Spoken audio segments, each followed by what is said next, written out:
எல்லோருக்கும் வணக்கங்க. நம்ம லாஸ்ட் வீடியோல நம்ம ரிஜிஸ்டர் பார்ட்டிக்கு பண்ணக்கூடிய சேல்ஸ் என்ட்ரி வந்து பாத்தீங்கன்னா எப்படி வந்து பாத்தீங்கன்னா நம்ம டேலியில் என்ட்ரி பண்ணோம் அப்படின்னா ஜிஎஸ்டிஆர் ஒன் ரிப்போர்ட்ல ரிஃப்ளெக்ட் ஆகும் அப்படிங்கறத பத்தி பார்த்தோங்க. ஸோ இந்த வீடியோல வந்து பாத்தீங்கன்னா நம்ம வந்து ஒரு அன்ரிஜிஸ்டர் பார்ட்டி, அதாவது ஜிஎஸ்டி நம்பர் இல்லாத ஒரு பார்ட்டிக்கு நம்ம சேல் பண்றோம், அது எப்படி ஜிஎஸ்டிஆர் ஒன்ல ரிஃப்ளெக்ட் ஆகுதுங்கிறத பத்தி பார்க்கலாங்க. ஸோ இப்போ நான் என்ன பண்ணிக்கிறேன், ஃபர்ஸ்ட் டிரான்சாக்ஷன்ல வவுச்சர் அப்படிங்கிற ஆப்ஷனுக்குள்ள போயிட்டேன். ஸோ இதுல F8 கொடுத்து சேல்ஸ் வவுச்சர் நம்ம செலக்ட் பண்ணிக்கிறோங்க. ஸோ ரெண்டாவது பாத்தீங்கன்னா இங்க F2 டேட் இருக்கு இல்லைங்களா, அந்த டேட் வந்து பாத்தீங்கன்னா நீங்க மாத்திக்கலாம். டேட் வந்து எந்த தேதியில சேல்ஸ் பண்றீங்களோ அந்த தேதியை கொடுத்துக்கோங்க. ஸோ நான் மே மாசம், ஸோ எக்ஸாம்பிளுக்கு 1/5/24ங்கிற டேட்டை செலக்ட் பண்ணிட்டு இப்போ நான் என்ன பண்ணிக்கிறேன் அப்படின்னா கண்ணன் இண்டஸ்ட்ரீஸ் அப்படிங்கிற ஒரு பார்ட்டியை நான் செலக்ட் பண்ணிக்கிறேன், ஒரு அன்ரிஜிஸ்டர் பார்ட்டியை. ஸோ சேல்ஸ் அக்கௌண்ட் இதுல நம்ம ஐட்டத்தை செலக்ட் பண்ணிக்கிறோங்க. ஸோ இதுல 100 கிலோ கொடுத்தாச்சுங்க, எக்ஸாம்பிள் ரேட் கொடுக்குறேன்.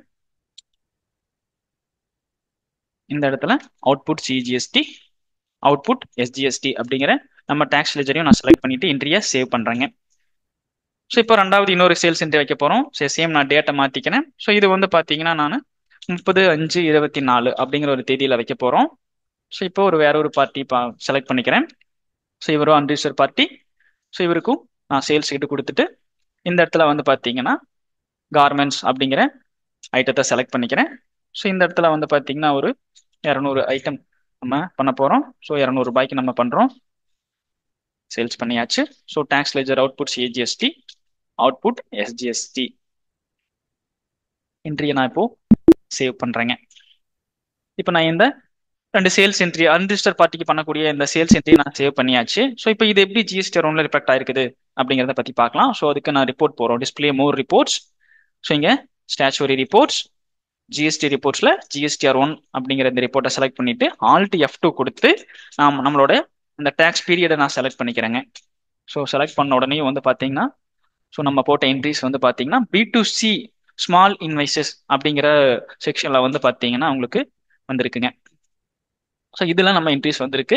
ஸோ இது பாத்தீங்கன்னா தெரியுங்க, பிடிசி ஸ்மால்லேயே வந்து பாத்தீங்கன்னா உங்களுக்கு ஸ்டேட் அண்ட் 18% அப்படின்னு பர்சன்டேஜ் வந்திருக்கு. இது வந்துட்டு எதனால அப்படி இந்த பர்சன்டேஜ் இப்படி வருது அப்படின்னா நம்ம தமிழ்நாட்டில் நம்மளோட சேல்ஸ் பண்ணியிருக்கிறோம், 18% டாக்ஸ் ரேட் இருக்குள்ள ஐட்டத்தை சேல்ஸ் பண்ணியிருக்கிறோம். இதுவே நீங்க வேற வேற ஸ்டேட் வந்து பாத்தீங்கன்னா அதர் ஸ்டேட்டா இருந்தாலும் சரிங்க, நீங்க சேல்ஸ் பண்றீங்க அப்படின்னா உங்களுக்கு அந்த ஸ்டேட் அண்ட் டாக்ஸ் ரேட் வைஸா வந்து பாத்தீங்கன்னா உங்களுக்கு இந்த ரிப்போர்ட் வந்து பாத்தீங்கன்னா ஜென்ரேட் ஆகுங்க. ஸோ உங்களுக்கு வந்து பாத்தீங்கன்னா எங்களுக்கு அதற்குண்டான அமௌண்ட் எவ்வளவு அப்படிங்கிறது எல்லாமே இந்த டீட்டெயிலா வந்துருங்க. ஸோ இப்போ நம்ம தமிழ்நாடு 18% போட்டிருக்கிறோம், 18% இருக்கக்கூடிய ஐட்டத்தை செலக்ட் பண்ணதுனால உங்களுக்கு இங்க தமிழ்நாடு 18 மட்டும் வருது. ஸோ இதுவே வேற ஸ்டேட் நீங்க கொடுத்திருந்தீங்கன்னா உங்களுக்கு அந்த ரிப்போர்ட் அங்க அது எல்லாமே வந்து உங்களுக்கு இங்க ரிப்போர்ட்டா வந்து பாத்தீங்கன்னா உங்களுக்கு வருங்க. ஸோ ரெண்டாவது இன்னொன்று இதுல என்ன கவனிச்சிங்கன்னா தெரியும், இந்த இடத்துல B2C ஸ்மால் அப்படிங்கிற செக்ஷன்ல இது வந்திருக்கு. B2C லார்ஜ் அப்படிங்கறத பத்தி பாத்தீங்கன்னா எங்களுக்கு B2C கொடுத்துருக்காங்க, ஆனா இங்க லார்ஜ் கொடுத்துருக்காங்க. ஸோ ஏன் B2C ஸ்மால்ல வந்திருக்கு, B2C லார்ஜ்ல வரல? ஸோ அப்போ இது வந்து பாத்தீங்கன்னா ஒரு சின்ன வித்தியாசம் ஒன்று இருக்குதுங்க. ஸோ இதனால வந்து பாத்தீங்கன்னா ஸ்மால்ல வந்திருக்கு, லார்ஜ்ல ஏன் வரல அப்படிங்கிறது. ஸோ இப்போ நம்ம என்ன பண்ணிக்கலாம் அப்படின்னா இந்த வீடியோ வந்து பாத்தீங்கன்னா முடிச்சுக்கலாங்க. அடுத்த வீடியோல வந்து பாத்தீங்கன்னா நம்ம இந்த B2C லார்ஜ் ஏன் வந்து B2C ஒரே செக்ஷன்ல தான் நம்ம பண்றோம், சேல்ஸ் பண்றோம், ஏன் லார்ஜ்ல வந்து வரல, லார்ஜ்ல எதனால வருது அப்படிங்கிற காரணத்தை வந்து பாத்தீங்கன்னா நம்ம தெரிஞ்சுக்கலாங்க.